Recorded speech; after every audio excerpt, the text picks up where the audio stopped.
골로새서 1장 9절에서 14절까지의 말씀입니다. 골로새서 1장 9절에서 14절까지의 말씀, 신약성경 324쪽에 있습니다. 이제 하나님의 말씀을 봉독하겠습니다. 이 말씀을 봉독할 때에 살아계신 하나님의 음성을 다 함께 들으실 수 있기를 바랍니다. 하나님의 말씀입니다. 이로써 우리도 듣던 날부터 너희를 위하여 기도하기를 그치지 아니하고 구하노니 너희로 하여금 모든 신령한 지혜와 총명의 하나님의 뜻을 아는 것으로 채우게 하시고 주께 합당하게 행하여 범사에 기쁘시게 하고 모든 선한 일에 열매를 맺게 하시며 하나님을 아는 것에 자라게 하시고 그의 영광의 힘을 따라 모든 능력으로 능하게 하시며 기쁨으로 모든 견딤과 오래 참음에 이르게 하시고 우리로 하여금 빛 가운데서 성도의 기업의 부분을 얻기에 합당하게 하신 하나님께 감사하게 하시기를 원하노라. 그가 우리를 흑암의 권세에서 건져내사 그의 사랑의 아들의 나라로 옮기셨으니 그 아들 안에서 우리가 속량 곧 죄 사함을 얻었도다. 아멘. 함께 기도하겠습니다. 아버지 하나님, 이제 하나님의 백성들이 하나님의 말씀을 들으려고 머리를 숙였습니다. 주 성령 하나님께서 이곳에 함께 하시고 진리의 영으로 우리를 가르쳐 주셔서 이 하나님의 말씀이 밝히 깨달아 알아가게 하시고 그 말씀이 자라 열매 맺을 수 있는 귀한 시간 되게 하옵소서. 부족한 종의 마음을 주장하시고 마음과 생각과 입술을 주장하여 주시어서 주신 말씀 증거하기에 부족함이 없도록 성령 하나님 이끌어 주시옵소서. 예수님의 이름으로 기도하옵나이다. 아멘. 지난주 우리는 한 영혼을 구원하시기 위한 하나님의 계획이 있었음을 살펴보게 되었습니다. 나아만 장군을 구원하시기 위해서 하나님은 여러 가지 방법을 동원하셨죠. 아람 나라와 이스라엘의 전쟁 가운데 하나님께서 이스라엘의 편을 들어주셨어야 되는데 이스라엘이 패하게 되므로 아람 군대 장관이었던 나아만 장군이 왕으로부터 총애를 받게 되는 그러한 자리에 서게 됩니다. 여러분, 나아만 장군을 살리기 위해서 보잘것없는 어린 소녀 하나를 사용하기도 하셨고 또 최고의 높은 권력자였던 왕들을 사용하기도 하셨습니다. 그 나아만 장군 한 사람 살리기 위해서 하나님께서는 하나님의 사람 엘리사를 보내기도 하셨고 가장 가까이에 있었던 종들을 사용하여서 이 나아만 장군을 깨끗게 하셨던 일들을 우리는 지난주에 보게 되었습니다. 하나님께서는 이렇게 한 영혼을 살리기 위해서 하나님이 하실 수 있는 모든 방법들을 동원하십니다. 하나님의 구원의 역사는 인간의 역사 속에서 계속 진행 중에 있음을 우리는 보게 되는 것이죠. 그리고 그 하나님의 구원의 역사는 오늘 또 한 사람을 통하여 우리에게 소개하고 전해지고 있습니다. 여러분, 사도 바울 하면 어떤 이미지가 떠오르십니까? 사도 바울 하면 여러분의 이 머릿속에 딱 떠오르는 생각이 어떤 것인가요? 아마도 많은 분들은 이 사도 바울 하면 떠오르는 것이 선교 혹은 고난, 이 정도를 생각할 수 있을 것 같습니다. 또 다른 이미지를 한 번 더 생각해 본다면 사도 바울은 열정이 있었던 사람이었습니다. 또 분명한 체험이 있었던 사람이었죠. 바울은 3차에 걸쳐서 선교 여행을 했고 그 결과 그 결실도 대단했던 것을 우리는 알 수가 있습니다. 물론 그렇게 선교하는 중에 수많은 죽음의 고비를 넘겼던 분이 사도 바울입니다. 바울이 그렇게 선교를 하고 온갖 고난을 받아 열매로 나타난 것이 무엇이냐라고 한번 생각해 보았더니 그것은 바로 교회의 탄생이었습니다. 사도 바울은 일평생 복음을 증거하고 선교 여행을 하면서 가는 곳마다 하나님을 알지 못하는 사람들을 하나님을 알게 하고 예수님을 믿게 함으로 구원받게 함으로 항상 그의 자취가 하나씩 남겨져 있었는데 그가 가는 곳마다 교회들이 세워졌다라고 하는 것입니다. 사도 바울에게 있어서 교회는 예수님을 믿지 않는 사람들을 예수님을 믿게 해서 구원받게 하는 전초기지의 역할을 감당하고 있었던 것이죠. 여러분, 이런 관점으로 우리가 성경을 다시 한번 읽어보고 특별히 바울 서신을 다시 한번 쭉 읽어보면 바울만큼 교회를 사랑했던 분은 없습니다.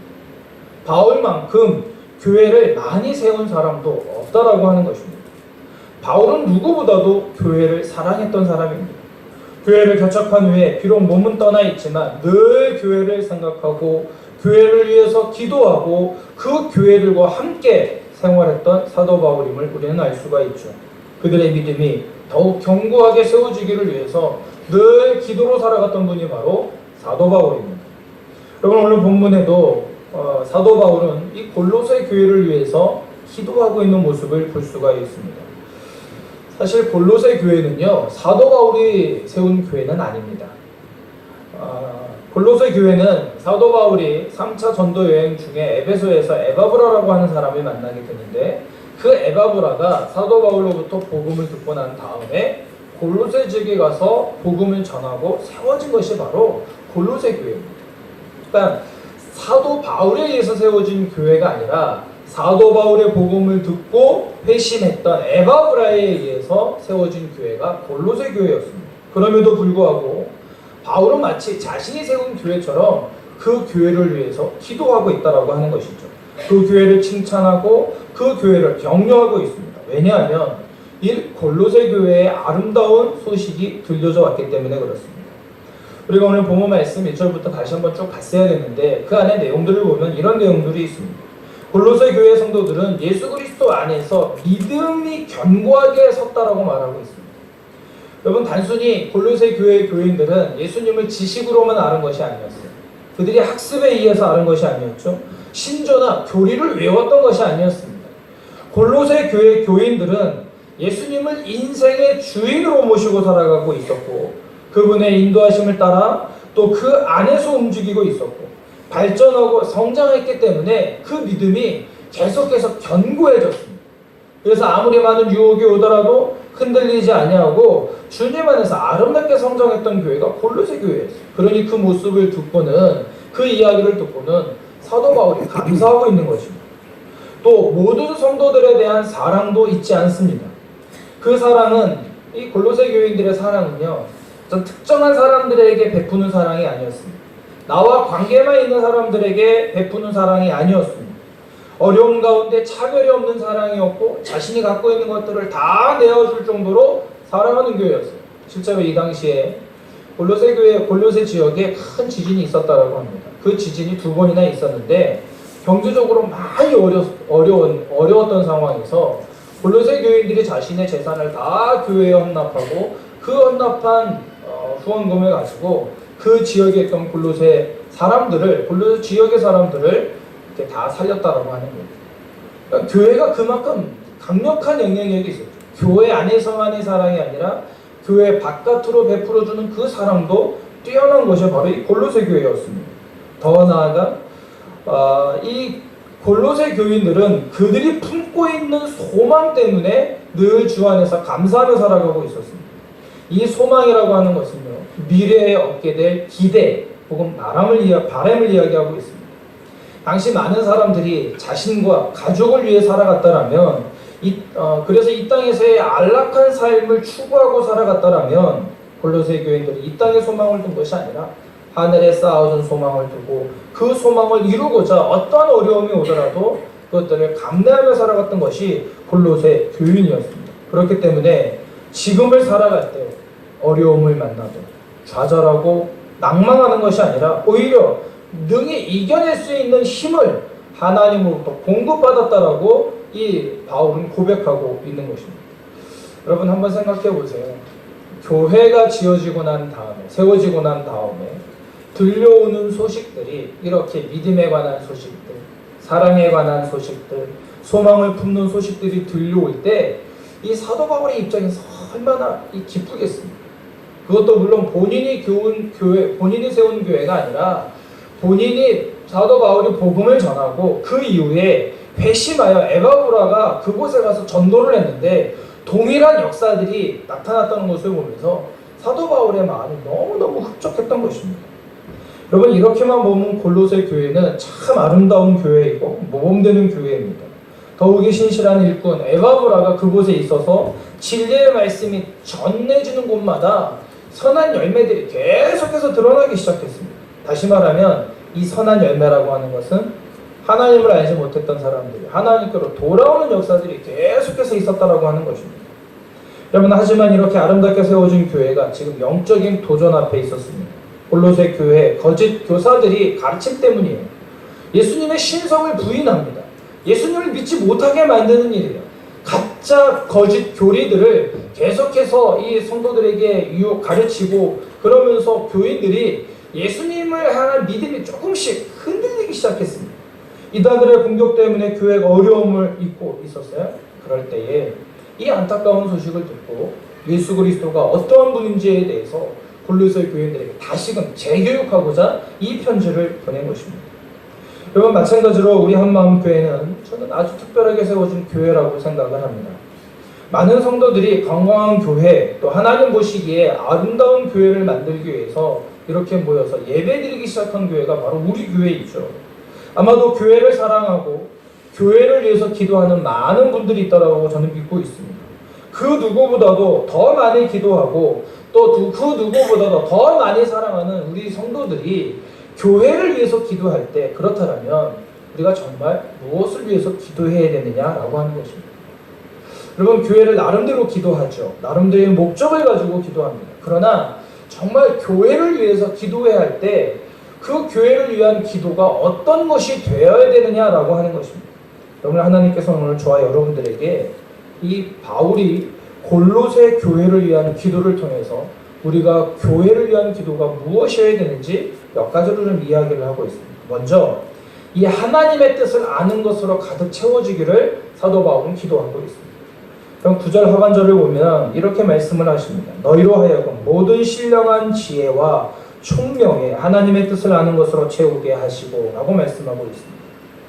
사도 바울이 골로새 교인들을 위해서 기도할 때 첫 번째 기도했던 것이 뭐냐면, 그들에게 하나님 물질을 더 주십시오, 건강하게 해주십시오, 평안하게 해주십시오, 이런 기도가 아니라 하나님의 뜻을 아는 것으로 채워지기를 위해서 기도하고 있다라고 하는 것입니다. 여러분, 여기서 말하는 이 하나님의 뜻이라는 게 도대체 무엇일까요? 많은 사람들이 생각합니다. 나를 향한 하나님의 뜻이 무엇이지? 여러분, 일반적으로 이 하나님의 뜻이라고 하면 저와 여러분들의 인생을 향한 하나님의 계획을 이야기합니다. 이 땅에 태어난 목적이죠. 우리 인생을 향한 하나님의 기대와 바람이 무엇일까라고 하는 것입니다. 여러분, 그게 하나님의 뜻이에요. 맞습니다. 우리는 분명히 이 땅을 살아가면서 저와 여러분들을 향한 하나님의 기대, 그리고 하나님의 목적을 늘 잊지 않아야 됩니다. 여러분, 그런데 여러분, 그 하나님의 뜻과 목적을 알아간다는 게 쉽지 않습니다. 여러분, 어떻게 보면 그 하나님의 뜻, 하나님의 기대, 목적, 이것들을 알아가는데 사실 그때그때마다 다를 때도 있습니다. 또 그 하나님의 기대와 목적을 찾아가는데 일평생 이것이 우리의 기도 제목이신 분들도 있어요. 아이들도 하나님의 뜻이 무엇인지 알고 싶어요. 엄마 아빠들도 하나님의 뜻이 무엇인지 알고 싶어요. 심지어는 연세 많이 드신 어르신들도 하나님의 뜻을 알고 싶어요 라고 하는 것이 일평생 기도 제목입니다. 또 하나, 그렇게 일평생 기도 제목만 나의 하나님께서 나를 향한 그 뜻이 무엇인지 기도하다가 인생을 마감하시는 분들도 있다고 하는 것입니다. 여러분, 그런 의미에서 보면 이 하나님의 뜻을 알아가는 게 참 우리의 숙제이기도 합니다.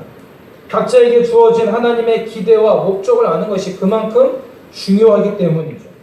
그럼에도 불구하고 오늘 사도 바울을 통해서 알 수 있는 하나님의 뜻이 무엇인지 오늘 우리에게 분명하게 보여주고 있습니다. 그것은 정말 간단하게 표현하자면 예수님을 믿고 구원받는 일입니다. 골로새 교인들에게 사도 바울이 기도하면서 하나님의 뜻을 아는 것으로 가득 채워지기를 바란다, 이 말은 하나님께서 골로새 교회를 통하여 하나님을 알지 못하는 사람들이 예수님을 믿고 구원받는 그 일들이 너희들 마음 가운데 가득 채워지기를 바란다, 이렇게 기도하고 있는 것입니다. 여러분, 사도 바울의 유일한 목적은 예수님을 믿고 구원받는 일이었어요. 아직 하나님을 알지 못하는 사람들이 예수님을 아는 것이죠. 믿는 거예요. 그리고 그로 말미암아 구원에 이른 일이었습니다. 뭐가 이렇게 간단하냐고요? 여러분, 사도 바울이 쓴 서신서를 쭉 읽어보면 하나님의 뜻이라는 말이 굉장히 많이 나옵니다. 로마서, 고린도 전후서, 갈라디아서, 에베소서, 골로새서, 데살로니가 전서, 디모데후서, 그의 서신서에는 끊임없이 반복하여 나오는 말인데 하나님의 뜻입니다. 여러분, 그 하나님의 뜻을 계속해서 우리가 추적하다 보면 그 내용이 뭐냐면, 하나님을 알지 못했던 인간들이 다 회심하여 하나님을 알게 되고 믿게 되고, 그로 말미암아 하나님의 자녀들로, 하나님의 왕족으로 다시금 세워지는 일입니다. 타락한 인간이 하나님께로 돌아오는 일들을 위해서 사도 바울은 계속해서 하나님의 뜻이라고 이야기하고 있습니다. 바울이 말하는 하나님의 뜻은 바로 하나님을 알지 못했던 자신이 예수님을 믿고 구원에 이르렀던 것처럼, 그와 함께하는 많은 교회들이, 복음을 접했던 많은 성도들이 그 동일한 뜻을 가지고 이 복음을 증거하는 일에 힘쓰기를 바라고 있는 것입니다.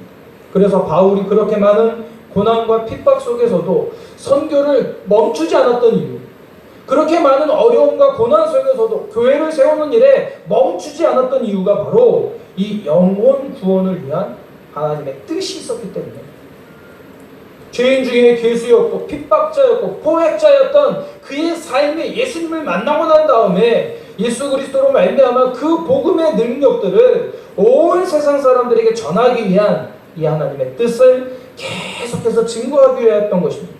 그래서 13절 이하에 보면 예수께서 우리를 흑암의 권세에서 건져내사 그의 사랑의 아들의 나라로 옮기셨다라고 말하고 있어요. 14절에도 보니까 그 아들 안에서 우리가 속량 곧 죄사함을 받았다라고 얘기를 하고 있어요. 예수님께서 이 땅에 오신 목적이 무엇이냐? 우리에게 죄사함을 주시기 위해서 오셨다는 거예요. 우리로 하여금 하나님의 사랑의 아들로 옮기시기 위하여 이 땅에 오셨다라고 하는 것입니다.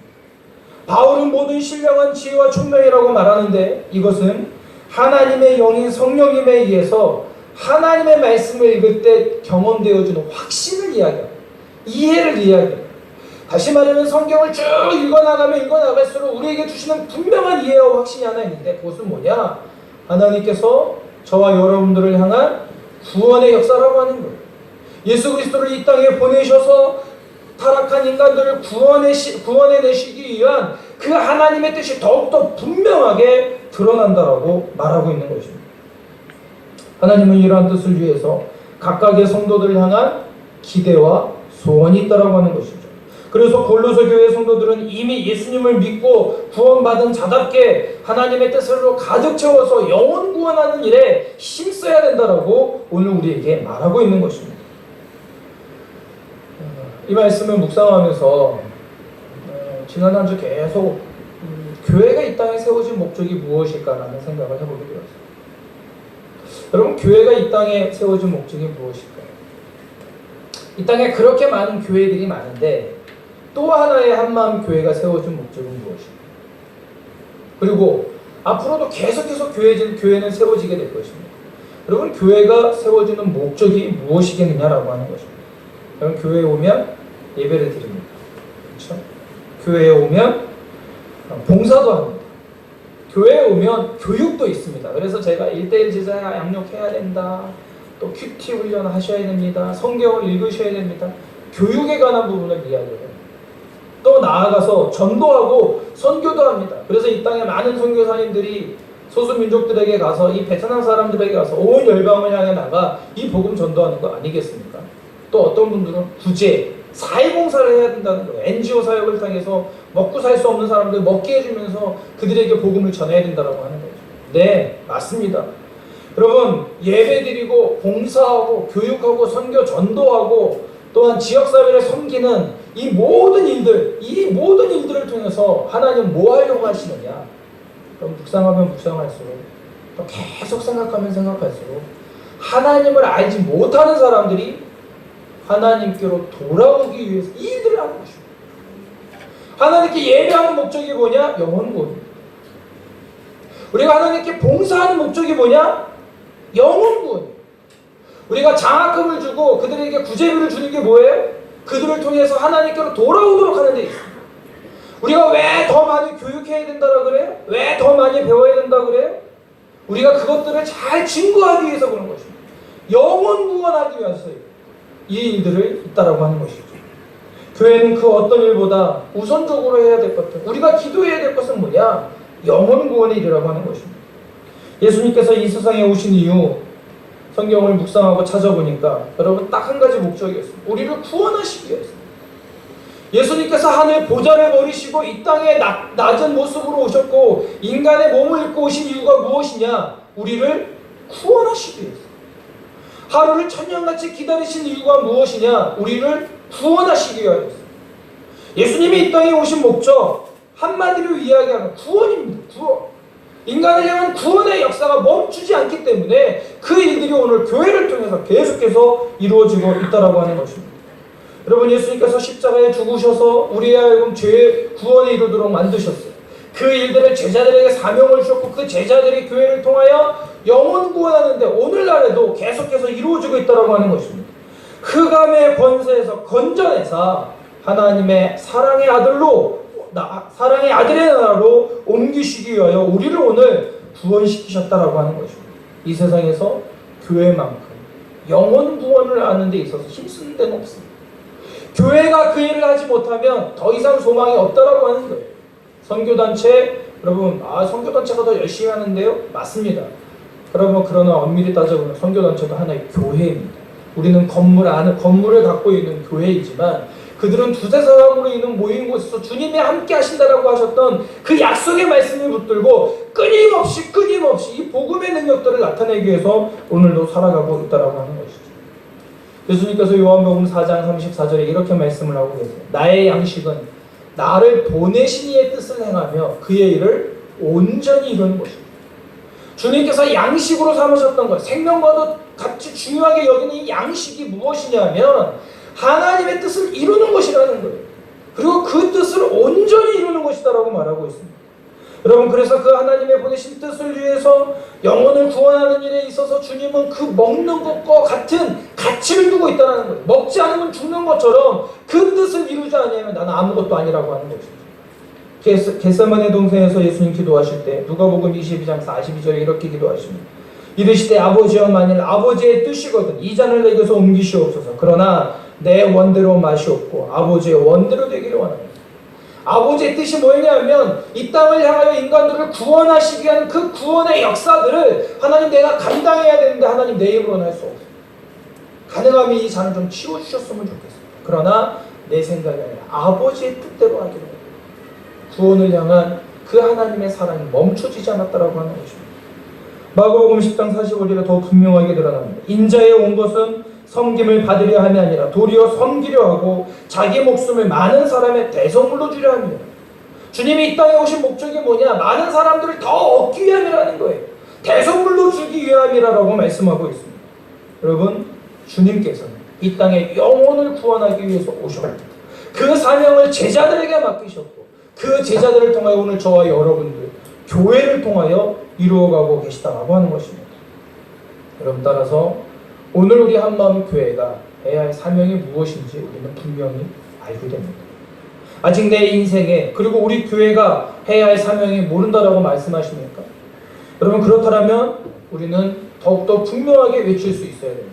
영혼 구원하는 일. 영혼 구원하는 일이다라고 하는 이 하나님의 놀라운 교회, 그 뜻을 우리의 마음에 품고 있으셔야 합니다. 부끄러운 고백을 좀 하나 하려고 합니다. 이제 온 지 1년 됐는데요. 하나님, 제가 뭐 해야 돼요? 라고 한 기도를 1년이나 했습니다. 그중간에 실수도 많았습니다. 그리고 여러분에게 분명하게 뭘 해야 된다고 제가 말하지도 못했어요. 준비되지 않은 모습에서 갑자기 하나님이 불러주셨고 이곳에 오셔서 네가 하고 싶은 대로 한번 해봐라 라고 하나님 1년 동안 저를 내버려 두셨던 것 같았어요. 제가 지금까지 여러분에게 이렇게 해야 된다라는 말을 한마디도 못했습니다. 나름대로 제 생각을 가지고 이렇게도 해야 될 것 같고 저렇게도 해야 될 것 같고 그러다 보니까 중간에 실수도 많고 그것 때문에 어려움도 있고 여러분, 그것이 실제적인 저의 모습이었습니다. 최근 저에게 주시는 하나님의 마음이 하나 있습니다. 계속해서 하나님이 부어주시는 마음들, 교회를 생각하게 했습니다. 저에게 어떤 마음을 하나님께서 하나 주셨냐면 저한테 이렇게 말씀하시더라고요. 야, 내가 그 교회에 어떻게 세운 교회인데, 이 한마음 교회가 어떻게 세워진 교회인데 이렇게 말씀하셨어요. 넌 지금 뭐하고 있니? 저한테 이렇게 말씀하시더라고요. 얼마나 부끄럽고 얼마나 하나님 앞에 죄송스러운지 성도들한테는 제가 말할 것도 없습니다. 하나님 앞에 얼마나 부끄럽고 죄송스러운지 이거 말할 수가 없더라고요. 목사가 된 이유가 뭐냐? 영혼 전도하는 거야. 교회가 세워진 목적이면 영혼 전도예요. 영혼 구원하는 일. 그런데 그 뜻을 내 나름대로의 생각들을 해가지고 내 나름대로의 판단들을 해가지고 그것들을 이루어 나가려고 하니 여러분 그 마음이 얼마나 힘들었겠어요. 하나님 보시기에 얼마나 답답하셨겠어요. 여러분 우리 교회가 해야 될 분명한 사명이 하나 있어요. 그것은 그 어떤 것보다 영혼 구원하는 일. 여러분 영혼 구원하는 일에 우리의 인생의 목적을 가질 수 있기를 바랍니다. 여러분의 삶에 살아가는 목적이 뭐냐라고 누군가 물어보면 영혼 구원하는 일이라고 분명하게 말할 수 있기를 바랍니다.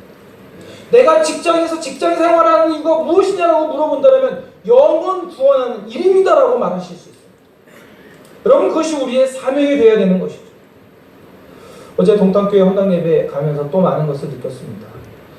처음에 들은 소식으로는 말씀드렸듯이 예배를 드릴 수 없다라는 이야기였어요. 공안들이 와서 예배를 못하게 만들 수 있다라는 얘기였습니다. 자칫 잘못하면 그 동탄교회 담임 목사님도 어려움을 당하고 그 중간에 일을 하셨던 부흥 목사님도 어려움을 당하고 더욱이 한국교회 목사님 저에게도 이렇게 페널티가 있을 것 같다라고 얘기를 하시더라고요. 그래서 굉장히 조심조심 갔습니다. 그런데 가보니까 찬양 소리 들리고 이미 십자가 다 해가지고 십자가를 붙이지는 못했지만 현수막에다 해가지고 동탄교회라고 아예 써놓고 예배를 드리고 있고 여러분 그러면서 예배를 드리는데 얼마나 감격이 있었는지 이루 말할 수 없습니다. 성도들이 이렇게 얘기하셨다 그러더라고요. 이제 처음에 사진을 보셨겠지만 이렇게 나무 이렇게 매가지고 이렇게 세워놨던 교회였고 위에도 그냥 나무로 이렇게 되었었기 때문에 비가 막 세차게 내리치면 위에서 비가 막 물이 떨어져가지고 예배를 드릴 수가 없을 거예요. 베트남의 비는 옆에서 치잖아요. 바람이 불면. 그러니까 다 들어와가지고 이게 흥건해가지고 예배를 드릴 수 없었다는 거죠. 그 부흥 목사님 그 얘기 20년 동안 기도하셨다. 하나님 여기 교회 건물이 세워질 수 있도록 20년 만에. 그리고 그 처음에 그 교회를 담당했던 목사님 돌아가셨고 동생이 와서 지금 목회하고 계시고 그 땅은 그 돌아가셨던 목사님 사모님이 그 땅을 기증했어요. 그래가지고 교회가 세워집니다. 그러면서 그분들이 얼마나 기뻐하고 감사하고 있는지. 제가 한 가지 더 기뻐했던 건 뭐냐면 부 목사님이 이런 얘기를 하시더라고요. 하나님께 너무 감사합니다. 제가 들은 것만도 감사주와 이렇게 얘기를 하시는데 이 감사주와를 깜먼주와를 제가 들은 것만도 10번이 넘었어요. 얘기를 하실 때마다 하나님께 감사합니다. 하나님께 감사합니다.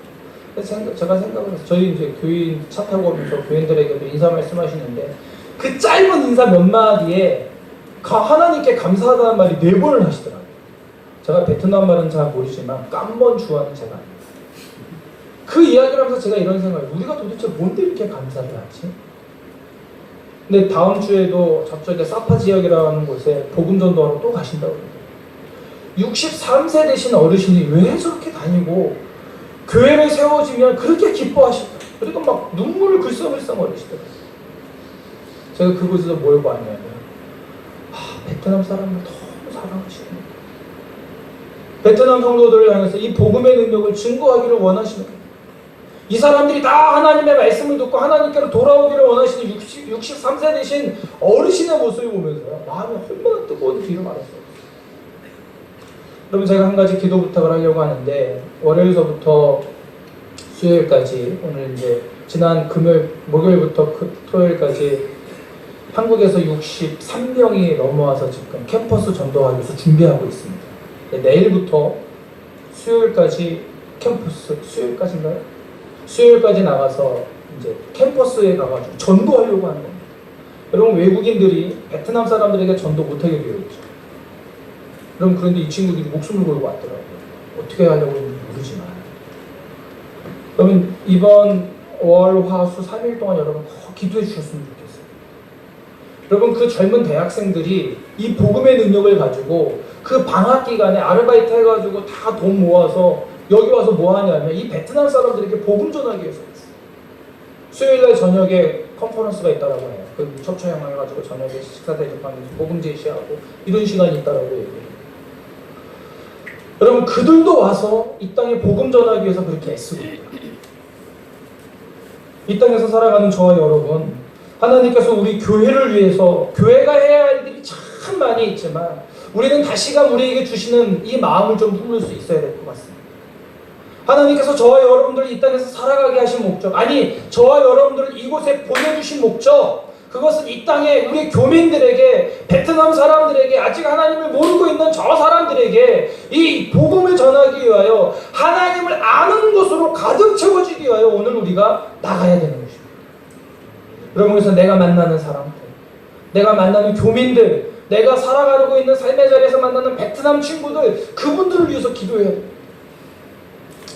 우리 교회에서 일하고 있는 우리 제레미 친구는 아주 신실한 그리스도인이고요.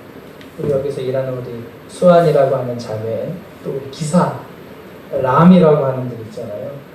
예수님을 아직 모릅니다. 그럼 제가 그 얘기를 듣고 얼마나 이렇게 부끄럽고 또 죄송한지. 일단 베트남 말이 안 되니까 복음을 전할 수 없잖아요. 그래서 지난번에 우리가 플럼교회 갔을 때 어떤 목사님이 소책자 하나 줘가지고 이거 예수님 믿더라고. 기사를 전도하시더라고요. 근데 우리가 베트남 말을 못하니까 이분들에게 복음을 전할 생각을 아예 못하고 있어요. 여러분, 가깝게는 내 주변에 있는 사람들로, 나와 함께 있는 사람들로, 그들에게 우리가 갖고 있는 역량만큼, 할 수 있는 만큼, 아니 오늘 사도 바울이 골로새 교회가 하나님의 말씀으로 세워져서 그 복음 증거하는 일에 하나님의 뜻을 아는 것으로 가득 채워지기 위해서 기도했던 것처럼 저와 여러분들이 이 기도를 놓치지 않을 수 있기를 바랍니다. 매 순간마다, 새벽마다, 우리가 금요일 저녁마다 여러분이 기도할 때마다 이 베트남 땅을 위해서 기도해 주시고, 아직도 하나님을 알지 못하는 8,500만 명이 있습니다. 5%만 예수님을 믿고 9천만 명 정도 된다라고 얘기를 하는데 8,500만 명이 아직도 예수님을 모르고 있습니다.